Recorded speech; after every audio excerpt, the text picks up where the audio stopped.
Hi everybody, it's Rachel here from Rachthestamper.wordpress.com, and today I'm going to show you how to make this really cute little box.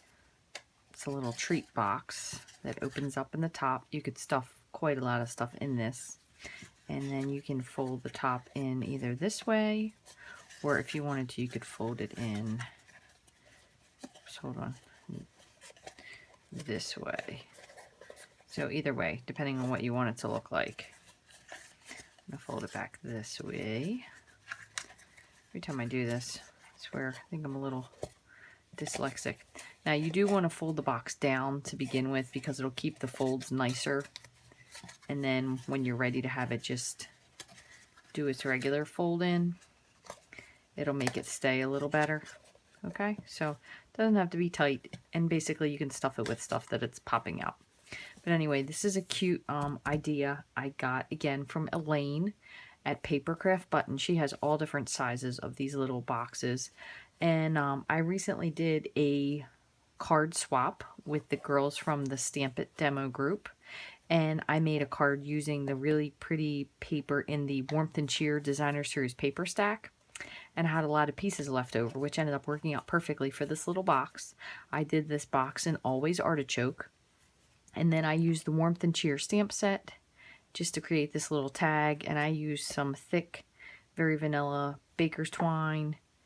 And this one, so this one is kind of more Delightful Dijon, vanilla. And then I used Tip Top Taupe. So I thought a different card we could make. And this one we'll make it with Delightful Dijon. And then I have 4 leftover scraps. So these measure, you want them to measure about 4.5 inches by, what is this? Make sure I'm telling you correctly. 4.5 inches by about 2.25, just roughly. Okay, so we're going to go ahead and just trim up these little extra pieces that we have. So I thought we could have like 3 of them the same, and then one can be just a little bit different. Or you can certainly do all of them the same, up to you. So I'm going to just trim these down to 4.5. These are just, like I said, some leftover scraps.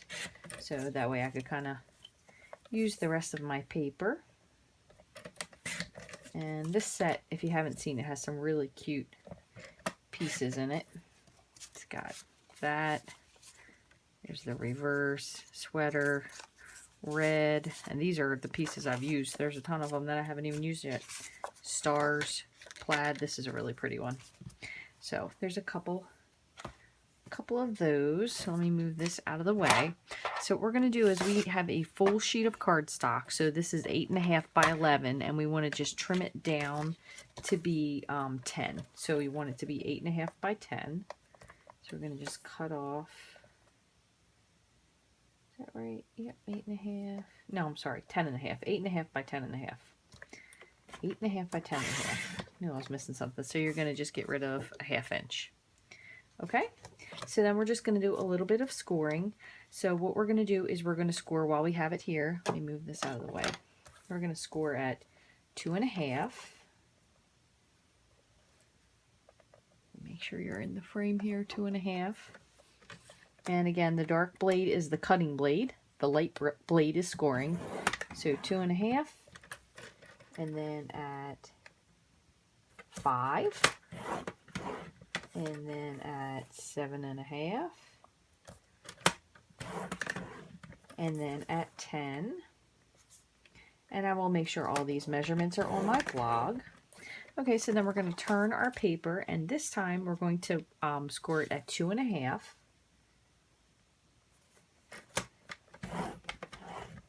And at 7 1/8. Okay, so that's pretty much it. We do have to do one more bit of scoring, but I'm going to trim one piece off first. And we're going to take this little piece off that's down here. You make sure I have my better scissors. That's an understatement in itself. Right there anyway. Things are jumping out at me. It's like Halloween around here. We're just going to cut off that one little piece down there, okay? So that's the one piece. So now what we're going to do is we're going to you could do this one of two ways. You can either mark it with your trimmer, or you're going to basically take the top pieces and you're going to mark them in half. So it's going to be 1 1/4. All right, so you want to mark each one at the halfway mark, which I said is about 1 1/4.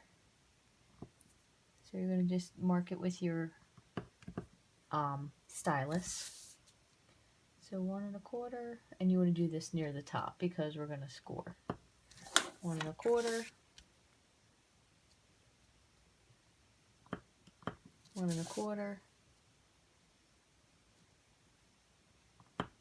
1 1/4. Okay, now what we're going to do is you're going to take those score marks that you just created. So there's 1 in the center of each, and you're going to score from the corner to the tip of the score mark on each side. Okay, so same thing over here.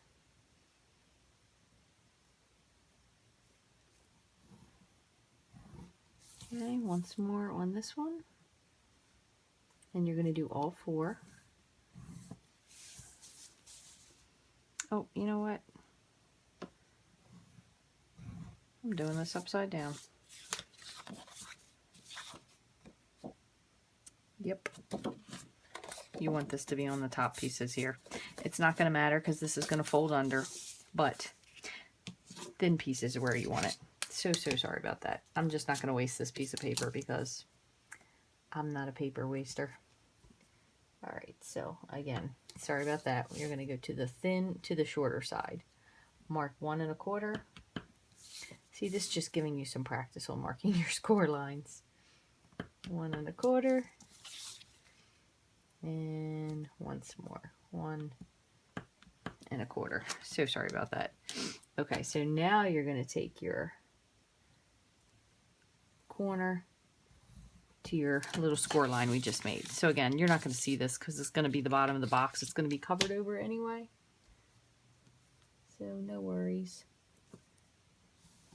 And I'd hate to throw away a perfectly good piece of cardstock.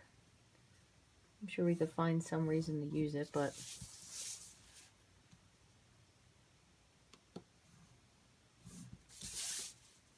okay.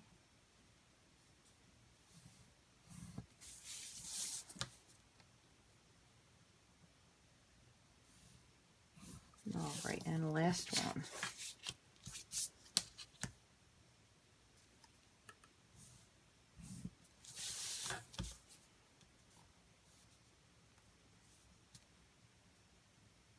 There we go. Okay, so now we're gonna move our ruler and our stylus out of the way, and we're gonna go ahead and fold these on the score lines. And we're gonna use our bone folder just to reinforce them on all the score lines. You don't have to do the triangles quite yet.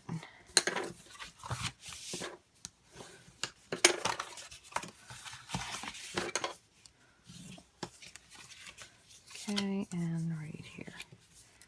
And it also is completely up to you. You can take off this little piece up here if you'd like, completely personal preference. So now what we're going to do is we're going to just fold in or fold out our little score lines that we created up here.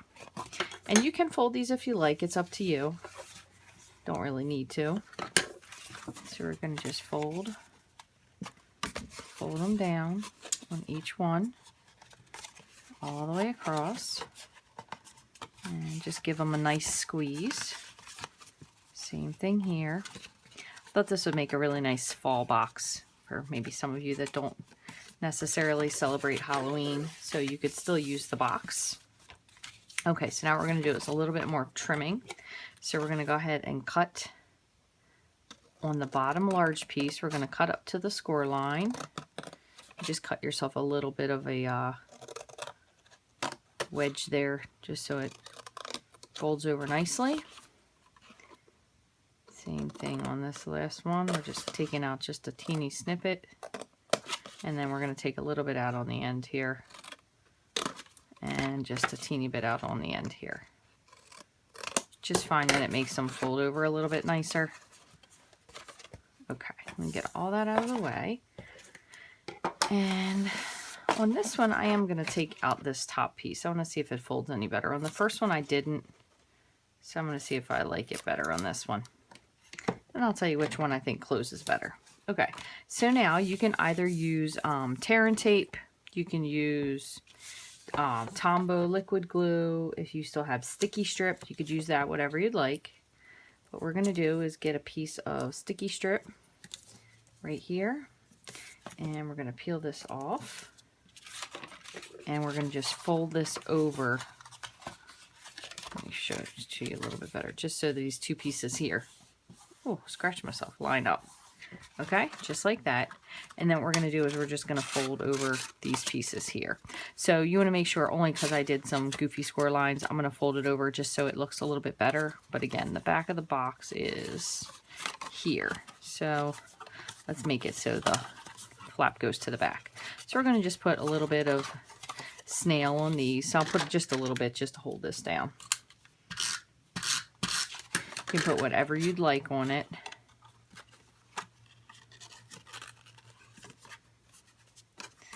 Go with this one. That way we'll make sure it's nice and covered. I'm going to put some snail on this one. And then on this one I'm going to put some sticky strip just to keep it in place a little bit better, since this will be the main one holding it all shut. Oops, one more. Okay. All right, and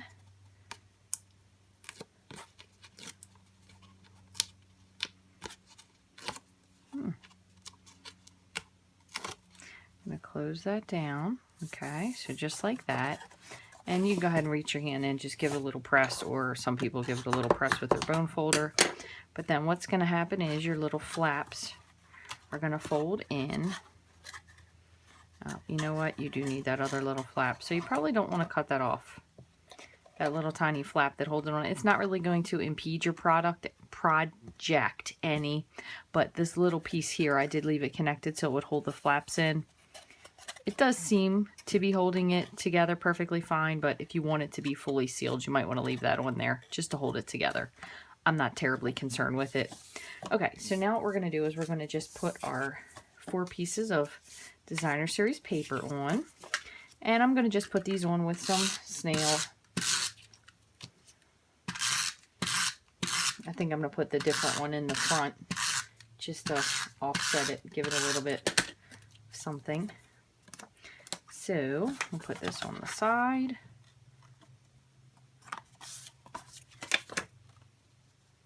Back. Side. Okay, and then this one's going to go on the front. And since this has a lot of Delightful Dijon, we're going to go with the Always Artichoke. You could use Always Artichoke. You could use the Smoky Slate if you wanted to, or even the basic gray. But we're going to try to stick with the same thing so I can make you a very similar card. So we're going to do our greeting in Always Artichoke. And how about if we do our heart in, what would look pretty with that? I don't want to make it too dark, but at the same time I'd like to bring this out. Maybe we'll do it in crushed curry. I think it'll be too light for that. How about Smoky Slate? We'll do it in Smoky Slate because it'll kind of be like almost like a little bit of tone on tone. All right, so we're going to do our heart in Smoky Slate, and then we're going to do our words in Always Artichoke. Okay, so these 2 stamps, the heart and the words, keep warm and snuggle up. As you can see, I got the wood set by mistake. No worries though. These are in the Warmth and Cheer stamp set. I believe that's what it's called. Wrapped in Warmth. I'm sorry, Wrapped in Warmth stamp set. So we're going to just stamp this. And then I'm going to use the 1-inch circle punch to punch this out. Okay, and we're going to fancy that up a little bit. And then, let me move this out of the way. So I did it in very vanilla. Even though I stamped this in white, I think it's going to be okay. So here's the thing. This stamp set, it's kind of hard to tell unless you can see it. But part of the stamp set, it's kind of got like a warm like a weathered kind of look to it. The only thing is when you have the newer, this one might not look the same because this is the felt pad, but when you have the newer pads, the foam pads, it kind of gives a crazy impression to it. So the first time I stamped it, this is the other one that I made, it kind of almost made it filled in and it was a little bit more difficult to read. So what I went ahead and did is I found that stamping off once gave it a really nice look. So I'm going to just try it and see. Yeah, I think it looks so much nicer. For some reason, it kind of leaves a little bit of the holes in the font of the stamp set. So it just gives it a nicer feel, I think. Just my opinion. You can do it either way you'd like. I'm going to just trim a smidge of this off. Okay, and then I'm going to just put this into the banner triple punch. And I'm going to flag the top end. So since I'm not worried about the words, I'm just more so lining it up. And honestly, I really don't even consider the length of it because I thought it looked cute. And then we're going to just layer our little heart on top. Now, since this is gray and green, I am going to go ahead and do what I did on this one. I filled this one in. I'm going to fill it in with Watermelon Wonder. So I'm kind of just stitching on the inside of the heart. Almost like a little bit of a cross stitch. Just to kind of give a little bit of something. Optional, but I thought it was cute. I'm going to put a dimensional on the back of this. There's my whoopsie. I'm not going to pop that up yet. And the other thing I'm going to do is I'm going to go ahead and wrap my thick vanilla baker's twine around because I thought it looked cute having it wrapped up there. So I'm going to go ahead and put some glue on the back. I did use Tombow for this. And what I did is I kind of went with the pattern of having the skips in between. So I'm going to do that again. Just put a little bit in the middle and then a very small amount at the bottom because I only put the one on the bottom. So the way I did this is I kind of held it upside down and I started it. Oops. I started it where I wanted it. And this is the part where you get the sticky fingers. I kind of wrapped it around, kind of where I liked it. Left the little skip space and then I just went down here. Started again, wrapped it around twice, same thing again, kind of left a little skip space here, and this isn't quite as even as I thought, but that's okay, no big deal. And then I kind of wrapped it down here at the bottom and just gave it a good push so it would stick. Oh gracious, where's my good scissors? Okay, so oops, doesn't have to be tight. Just make sure you get your fingers away from it before they become part of your project. But there you go. And then I'm going to just put this little heart on the front. Kind of right in the center there. Other thing I completely forgot about. I ran this with the marker just around the edge just to give it a little bit of definition. But since I already put this one here, I don't want to mess it up now. I'm going to just put some dimensionals on this because you're definitely going to need some dimensionals with this thick baker's twine, and I kind of just put one in between where the stitches were just to make sure that I didn't miss any spots, and then this last one held in the bottom piece here. Okay, so we're going to just pop these off. My fingers are so sticky right now, you have no idea. I have dimensional tags stuck to everything. The life of a crafter. There we go. Okay. And if you don't like the way this is facing, you can certainly face it so it's going down the other direction. But I thought it was cute. You could definitely fit some teas in here. Some like a little pre-wrapped tea bags would be great. You could even put maybe like some special sugar packets. I'm going to say though, you know what? Even though I cut that little piece out, I think it stays closed a lot nicer. So I already glued this one, so I can't take it apart. But it kind of has like the natural pop-up. So I think I might stick with this one from now on. So cutting that little extra tab off there.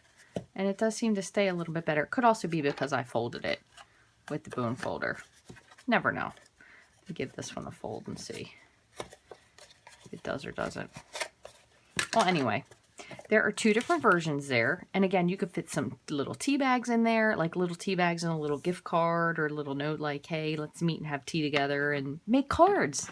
That sounds like the perfect idea once fall gets here. So thanks guys for taking time to watch. And again, thank you to Elaine at Papercraft Button for me finding this wonderful video that I'd be able to duplicate. She had such really cute ones, all different sizes and everything. So again, this was just with one piece of 8.5 by 11, and you just trim it down to 10.5. I'll have all the instructions on my blog for this, so you will know exactly what it is you're looking for and the measurements and whatnot. You can find me at rachthestamper.wordpress.com. You can find me on Facebook at Rachthestamper. YouTube, I would love for you to subscribe to me if you haven't already. If you're not here, I'm on Rachthestamper as well. You can also find me on Twitter and Instagram. And if you'd like to get all these supplies and more, you can go to my online store 24/7 at rachthestamper.stampinup.net. Thanks for taking time to watch. I hope you guys learned something, and I hope I made you smile today. Have a great day.